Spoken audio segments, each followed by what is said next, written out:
Hey guys, it's Christina with Best Paw Forward Training, and something had come up in one of my training groups the other day, and so I just wanted to touch on it with you here.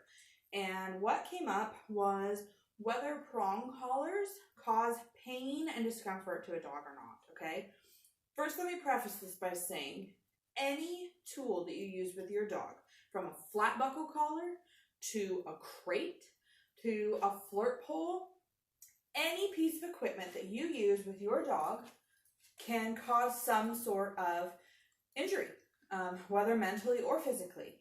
So the case that inherently a prong collar is dangerous cannot really be made, because I have seen way more dogs being injured on their trachea by pulling the bejesus out of their owners on a flat buckle collar than I have the video or the picture that had circulated a while ago. I think it was maybe a pitty, some real short coated dog that had indentations of the prong collar.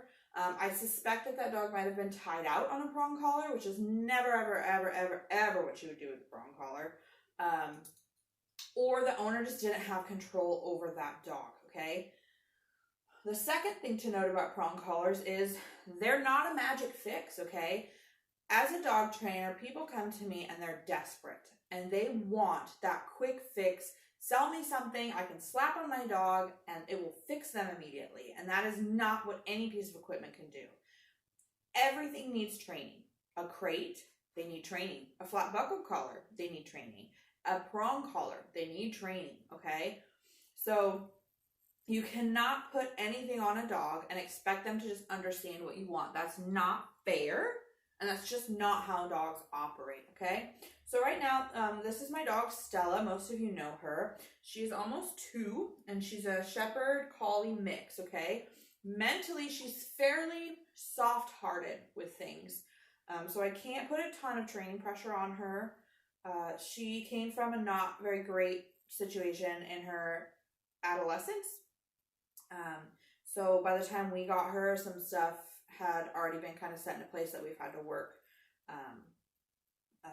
to fix, okay?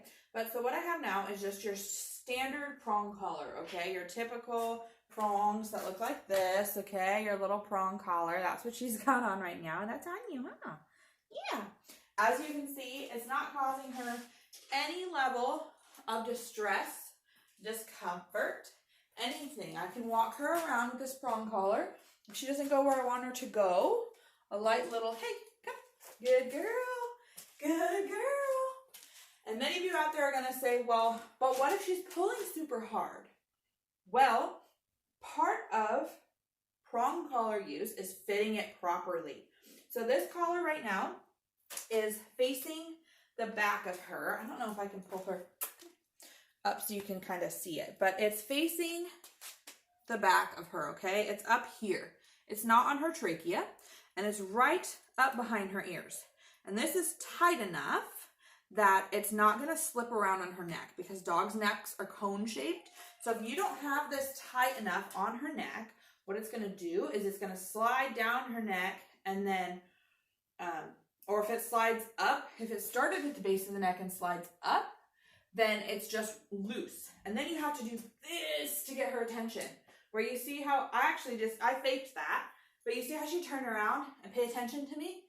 That's because it's tight enough where she can feel this, okay? That's what you want. You don't want to have to do this to pull up that extra slack to get your dog to listen to you. That is not a properly fit e-collar. It's not a proper training scenario, and you are going to have nothing but problems with that, okay? There's no actual prongs on the front of her neck. It's all on the back of her neck, okay? So it's sensitive back here, obviously, right behind her ears and the muscle planes, so she'll feel it, but she's not going to damage her trachea because there's nothing there, okay? The other thing I like to tell people is I like what's called a micro pinch.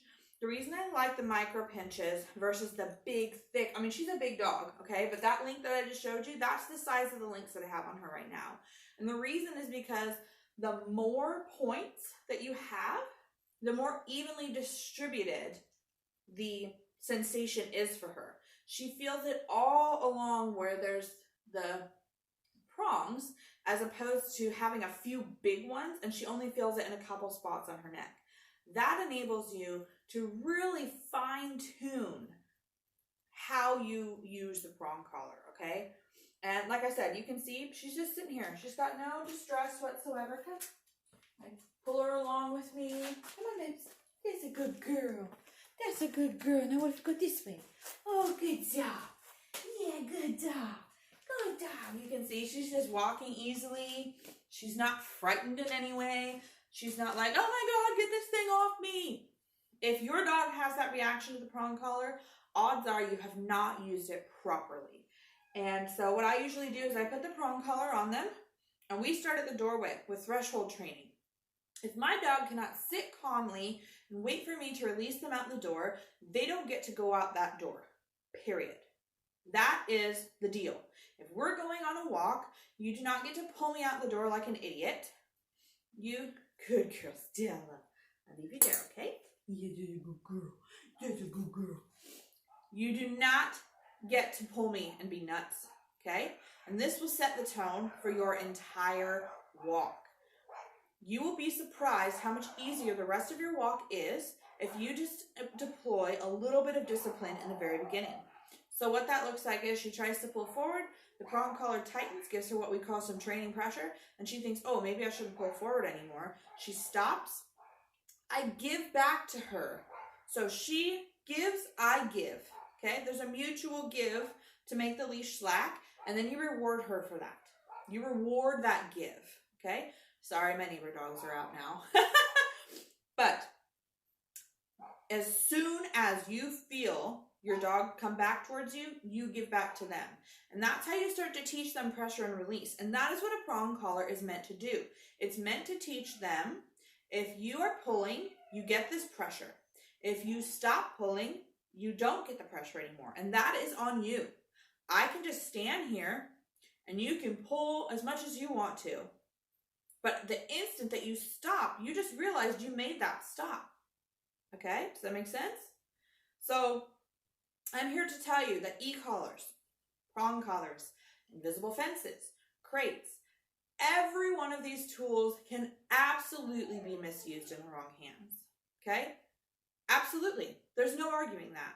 But those of us who know how to use them properly will show you. And we love to show you.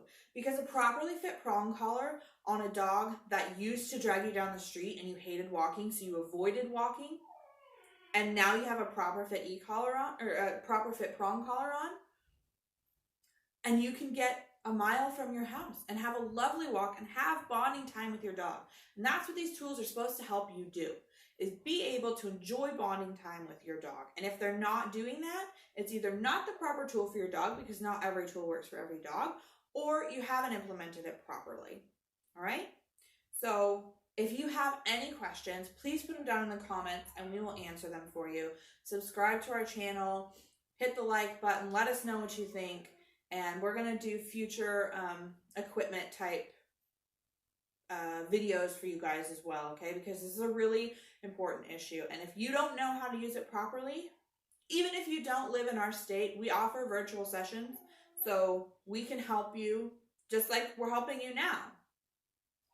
And so I think that's pretty much it. I just wanted to make this video to show people that I would never suggest you use something on your dog that I wouldn't use on my personal dog. And I know how these tools are supposed to be used and can be used. And they do not inherently cause pain, okay? It's the human and the lack of training that causes the pain. It's not the tool itself. You can see, again, Stella's just laying here. She's just chilled out. She's got the prong collar on. It's not doing her any distress whatsoever. It's not the tool, guys. It's the training. All right. Well, you guys have a good evening. As you can tell from my pajama getup here, it is evening time. And we're getting ready to tuck everybody in for bed. But I just wanted to make this video because I think it's really important. So, again, if you have comments, questions, concerns, leave them down in the comment box. Otherwise, we'll see you in our next video, okay? See you later, guys.